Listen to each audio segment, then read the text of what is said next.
युक्तिवादामधलं महत्व होतं.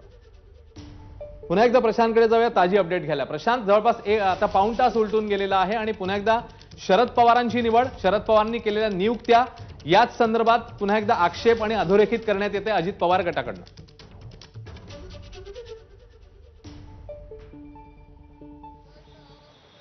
जवळपास पाऊण तास युक्तिवाद झालेला आहे आणि हा युक्तिवाद नीरज किशन कौल जे अजित पवार गटाचे मुख्य वकील आहेत त्यांनी केला.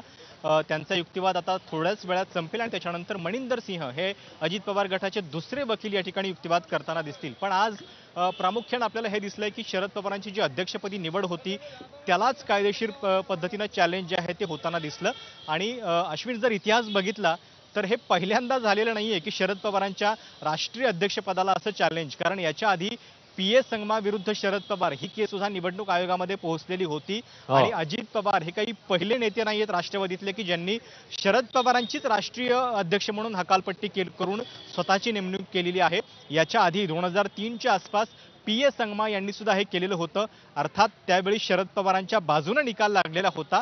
आणि यावेळी थोडा फरक पण आहे की यावेळचं जे आव्हान आहे ते थेट घरातून आलेलं आहे. आणि त्यावेळी महाराष्ट्र युनिटवरती फारसा प्रभाव पडलेला नव्हता, केवळ नॉर्थ ईस्टमध्ये तो प्रभाव जाणवलेला होता.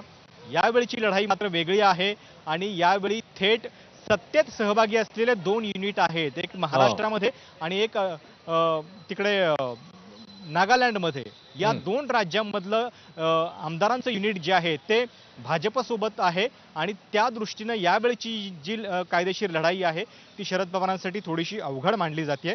बघावं लागेल की या सगळ्या बाबतीत आता पुढचा आर्ग्युमेंट अजित पवार गट नेमका काय करताना दिसतोय. प्रशांत, त्या पुढच्या आर्ग्युमेंटमधले 2 महत्त्वाचे मुद्दे इकडे समोर आलेत. एक तर अजित पवार गटाचं म्हणणं आहे की पक्षाची घटना जी आहे त्याचं पालन झालेलं नाहीये आणि त्या घटनेच्या अनुषंगानेच मग जर पालन झालं नाहीये तर हे कामकाज जे आहे ते वैध कसं मानायचं, अशा आशयाचा हा युक्तिवाद आहे. प्रशांत, घटनेचं पालन होत नाहीये असा युक्तिवाद करण्यात आलाय अजित पवार गटाकडून.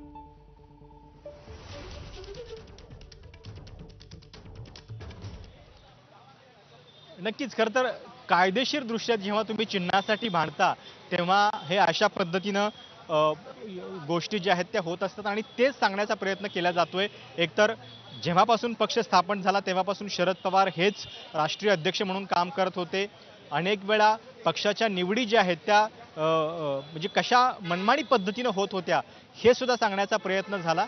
आणि या सगळ्यामध्ये पक्षाच्या घटनेची पायमल्ली झालेली आहे हे सुद्धा अजित पवार गट या ठिकाणी सांगताना दिसतोय. साहजिक आहे की जेव्हा निवडणूक आयोग निर्णय देईल तेव्हा या 2-3 गोष्टी लक्षात ठेवून देईल. घटना, पक्षाचं लेजिस्लेटिव्ह विंग, पक्षाचं ऑर्गनायझेशनल विंग आणि त्याच दृष्टीनं प्रत्येक बाजूवरती कशी पुढची बाजू कमजोर आहे हे सांगण्याचा प्रयत्न या ठिकाणी दिसतोय आणि त्याच दृष्टीनं हे आर्ग्युमेंट आपल्याला होताना दिसतंय.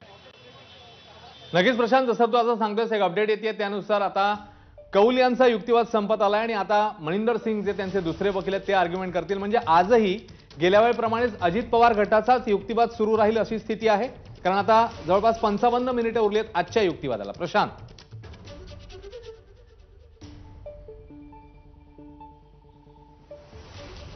पवार गटाचे मनिंदर सिंह यांचा युक्तिवाद जो आहे तो आता सुरू झालेला आहे आणि नीरज किशन कौल यांनी जवळपास म्हणजे मागच्या वेळी सुद्धा 1.5-2 तास आणि आत्ता 1 तास असा 3 तास युक्तिवाद केलेला आहे. त्याच्यानंतर आता मनिंदर सिंह यांचा हा युक्तिवाद सुरू होतोय. बघावं लागेल की अध्यक्षपदावरती ज्या पद्धतीनं नीरज किशन कौल यांनी आर्ग्युमेंट केलेलं होतं त्याच्यानंतर आता मनिंदर सिंह नेमके काय मुद्दे मांडतायत वेगळे हे आपल्याला बघावं लागेल. त्यासोबतच प्रशांत, मगाशी घटनेबद्दल आपण बोललो तर पक्षाच्या घटनेनुसार काम झालेलं नाहीये. पक्षाची घटना आणि घेतलेले निर्णय याच्यामध्ये फरक आहे असं अजित पवार गटाने सांगितलं. त्याला नेमका कोणकोणत्या निर्णयांवर त्यांना आक्षेप घ्यायचा आणि घटनेतले कोणते मुद्दे ज्याचं उल्लंघन झालंय असं अजित पवार गटाचं म्हणणं आहे.